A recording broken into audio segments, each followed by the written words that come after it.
नमस्कार विद्यार्थियों। देखिए, आज हम शुरुआत करेंगे टेंस से। टेंस अंग्रेजी को पढ़ने और लिखने में अपनी एक महत्वपूर्ण भूमिका निभाता है। इसके बिना हम ना तो शुद्ध पढ़ सकते हैं और ना ही शुद्ध लिख सकते हैं। ग्रामर का ज्ञान भी इसके आधार पर ही चलता है।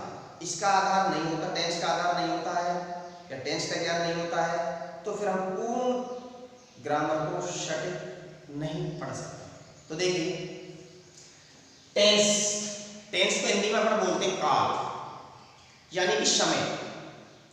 तो आप लोगों से पूछ लिया जाए कि टेंस क्या है, तो टेंस में समय और क्रिया की स्थिति को दर्शाया जाता है।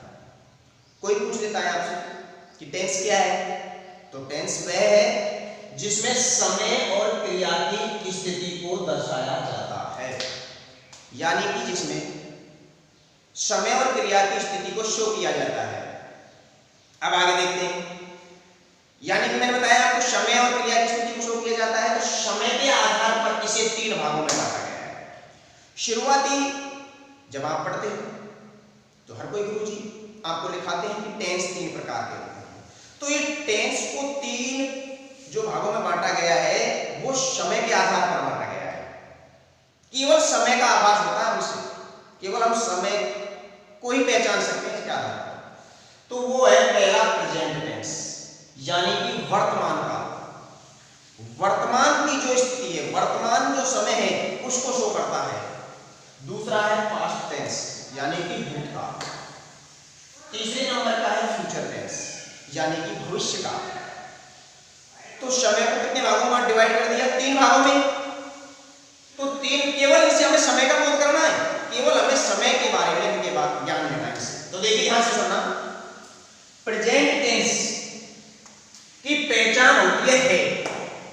आज हम केवल 2 चीजें जानेंगे टेंस की। मुख्य रूप से टेंस की 3 चीजें होती हैं, पहचान, क्रिया और हेल्पिंग वर्ब, यानी कि सहायक क्रिया। तो पहले हम शुरुआती दौर पर चलते हैं, पहचान, कि हमें पहले पहचान करनी है हिंदी वाक्यों की कि ये कौन सा टेंस है।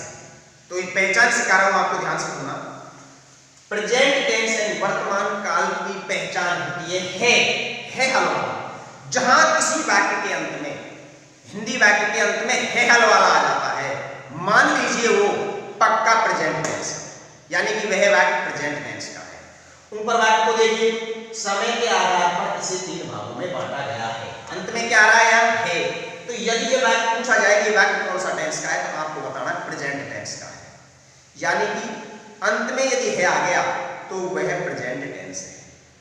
आगे देखो, पास्ट टेंस की पहचान होती है था, थे, थी। ये 3 अक्षर इसलिए हैं, था एकवचन पुरुष के लिए आता है, थे बहुवचन के लिए आता है और थी एकवचन स्त्री के लिए आता है। तो यानी कि आपको जहां कहीं भी था, थे, थी नजर आ जाता है अंत में, वह हिंदी वाक्यों के अंत में, तो मान लीजिए वो पास्ट टेंस है। आगे देखिए, फ्यूचर टेंस, भविष्य काल। यदि किसी हिंदी वाक्य के अंत में गागेगी, गागेगी आ जाता है तो मान लीजिए वह वाक्य फ्यूचर टेंस का है। इन तीनों टेंसों की मैंने आपको पहचान की है। यदि है आता है तो प्रेजेंट टेंस, थाते थी आता है तो पास्ट टेंस और गागेगी आता है तो फ्यूचर टेंस। आगे इसकी पहचान कर लेते हैं अपन, जैसे वह पढ़ता है। तो आपको देखने की जरूरत नहीं है, तुरंत आप पीछे की साइड जाइए, वाक्य के अंत में जाइए आप लोग, यहां आ रहा है तो आंख मूंद कर कह दिए कि प्रेजेंट टेंस का वाक्य है। यदि इसको मैं तुरंत मिटा देता हूं मान लो और यहां कर देता हूं था, तो पास्ट टेंस हो जाएगा। केवल हम समय के आधार पर 3 टेंसों के बारे में बात कर रहे हैं मुख्य रूप से। इसको यदि मिटा दिया और मैंने कर दिया गा, गा होगा, तो ये हो जाएगा फ्यूचर टेंस। इस प्रकार आप लोग टेंस को या टेंस के वाक्य को, हिंदी वाक्य को आप अच्छे से पहचान सकते हैं। दोबारा सुन लीजिए, यानी कि प्रेजेंट टेंस की पहचान होती है, पास्ट टेंस की पहचान होती है था, थी, फ्यूचर टेंस की पहचान होती है गा, गे। ये यहां तक इन तीनों टेंसों की पहचान होगी। आपको 12 टेंस जो बताते हैं उसमें घुसने की जरूरत नहीं है, केवल आप 3 टेंसों के बारे में बात कीजिए। आप लोग पहले ये पहचानिए कि प्रेजेंट एक, पास्ट एक, फ्यूचर है तो प्रेजेंट है, था, थी है तो पास्ट है, और गागेगी है तो फ्यूचर है। अब अपन आगे चलते हैं। मैंने आपको शुरुआत ऊपर बताया था कि टेंस में क्रिया और समय की स्थिति को दर्शाया जाता है। तो अब ये तो हो गया समय के आधार पर, अब अपन चलेंगे क्रिया के आधार पर। तो क्रिया के आधार पर 4 भागों में बांटा गया है। क्रिया के आधार पर कितने भागों में बांटा गया है? 4 भागों में। पहले नंबर का है इंडेफिनिट, जिसको अनिश्चित काल बोलते हैं। अनिश्चित क्रिया, उसकी पहचान होती है ता, ते, ती। ता, ते, ती, ध्यान रखना है आप लोगों को, बाद में पहचान लेंगे। कंटिन्यूअस की दूसरा नंबर बहुत होता है कंटिन्यूअस, उसकी पहचान होती है रहा, रही, रही। रहा, रही, रही। यह सततता, जारी रहने वाला। परफेक्ट, पूर्ण काल, इसमें क्रिया का पूर्ण होना पाया जाता है, यानी चुका, चुकी, चुके। परफेक्ट टेंस की पहचान हो गई चुका, चुकी, चुके। परफेक्ट कंटिन्यूअस, इसकी पहचान हो गई से रहा, से रही, से रही। एक बार दोबारा देखिए, इंडेफिनिट की ताते थी, कंटिन्यूअस की रहा, रही, परफेक्ट की चुका, चुके, चुके, परफेक्ट कंटिन्यूअस की से रहा, से रही, से रही। अब इसको अपन को पहचान कैसे करनी है, ध्यान रखना है आपको। अभी मैं आपको इसी में बताता हूं कि मैंने ऊपर एक वाक्य लिख रखा है, इसको पहचानना है कि कौन सा टेंस का है गुरुजी ये वाक्य, या वो आपको पूछ लेता है आपसे कौन सा टेंस का है। तो मैंने आपको बताया था पहले आपको मुख्य 3 टेंसों को पहचानना है कि प्रेजेंट एक, पास्ट एक, फ्यूचर है। हम अंत में देख लिया आप लोगों ने है आ रहा है, तो पक्का पता चल गया कि ये प्रेजेंट का है। अब प्रेजेंट का कौन सा है, प्रेजेंट का कौन सा है वो देखना है। तो इसके जस्ट पीछे, सॉरी, इसके जस्ट पीछे आकर देखो, इसके जस्ट पीछे आकर आपने देखा ता आ गया, तो ता किसकी पहचान है? इंडेफिनिट। तो ये हो गया प्रेजेंट का इंडेफिनिट, यानी कि ये प्रेजेंट का इंडेफिनिट टेंस। इसी प्रकार यदि मान लो रहा नहीं आ जाता है, जैसे कि मैं बाजार जा रहा हूं, बाजार जा रहा, तो लास्ट में देखिए आप क्या आ गया है, तो वर्तमान काल हो गया। और वर्तमान काल का कौन सा है? तो इसके जस्ट पीछे आकर देखो ये क्या आ रहा है, तो रहा किसकी पहचान है? कंटिन्यूअस। तो ये हो गया, ये तो प्रेजेंट है ही, मैंने पहचान लिया अपन ने, और दूसरा हो गया कंटिन्यूअस, प्रेजेंट का कंटिन्यूअस। दूसरा देख लिया आपको, इसको मिटा देता हूं, इसके बाद में चुका शब्द लगा देता हूं, चुका, तो ये कौन सा टेंस हो गया? वही प्रेजेंट तो है ये। अब चुका चुकी किसकी पहचान है? परफेक्ट। तो कौन सा हो गया? प्रेजेंट का परफेक्ट, प्रेजेंट का परफेक्ट। आगे देखते हैं, यदि मान लो मैं इसको मिटा देता हूं, इसके बाद में अपना यहां कर देता हूं मैं बाजार जाऊंगा, तो क्या आ गया अंत में? गा। तो कौन सा टेंस हो गया है? Future tense. अगला वाक्य देख लेते हैं अपन, मैं 2 घंटे से पढ़ रहा हूं, मैं 2 घंटे से पढ़ रहा हूं, तो अंत में क्या आ गया? है। कौन सा टेंस हो गया? प्रेजेंट। अब प्रेजेंट का कौन सा है ये देखना आप लोगों को जानना है। इसके बाद में आइए आप क्या रहा, तो रहा रही आप लोगों को कंटिन्यूअस की भी है और परफेक्ट कंटिन्यूअस में, लेकिन एक समय सूचक शब्द से दिया हुआ रहता है, उसको देखना है आपको, तो इसमें समय सूचक शब्द से दिया हुआ है। तो से रहा, से रही किसकी है? परफेक्ट कंटिन्यूअस की। तो ये कौन सा हो गया? प्रेजेंट का परफेक्ट, प्रेजेंट का परफेक्ट टेंस हो गया। इस प्रकार आप लोगों को ये पहचान करनी है।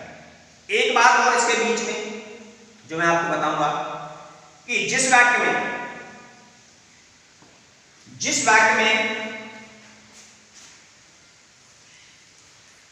लिया, दिया,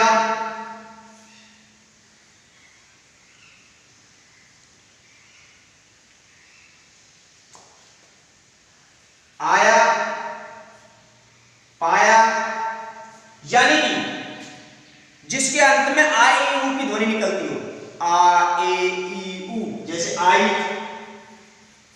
गई, आ ए ई ऊ की ध्वनि निकलती है, वह पास्ट का इंडेफिनेट होता है, वह टेंस पास्ट का इंडेफिनेट।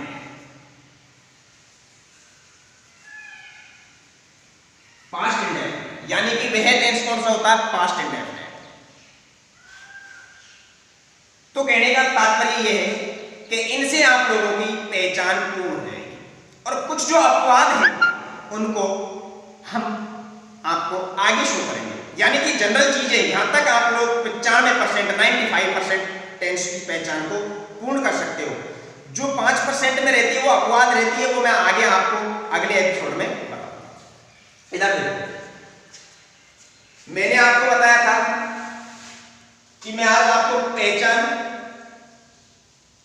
और क्रिया के बारे में बताऊंगा। तो पहचान अपनी पूर्ण होगी, अब आती बारी क्रिया की। तो क्रिया को ध्यान से सुनना आपको, इनसे क्रिया का कोई लेना देना नहीं है, क्योंकि क्रिया के आधार पर तो नहीं बांटा गया है।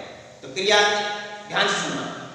क्रिया की 3 फॉर्म होती है वैसे, first form, second form, third form. एक चौथी फॉर्म और होती है फर्स्ट फॉर्म प्लस आईएनजी। तो ध्यान से सुनना। इंडेफिनेट, इंडेफिनेट प्रेजेंट का हो, पास्ट का हो, फ्यूचर का हो, कोई से का भी इंडेफिनेट हो, आप लोग हमेशा फर्स्ट फॉर्म का प्रयोग करोगे। फर्स्ट फॉर्म यानी इंडेफिनेट प्रेजेंट का हो, पास्ट का हो, चाहे फ्यूचर का इंडेफिनेट कोई से का भी हो, फर्स्ट फॉर्म का प्रयोग करो। ये ध्यान रखना है, बार बार पढ़ने की याद करने की जरूरत नहीं है।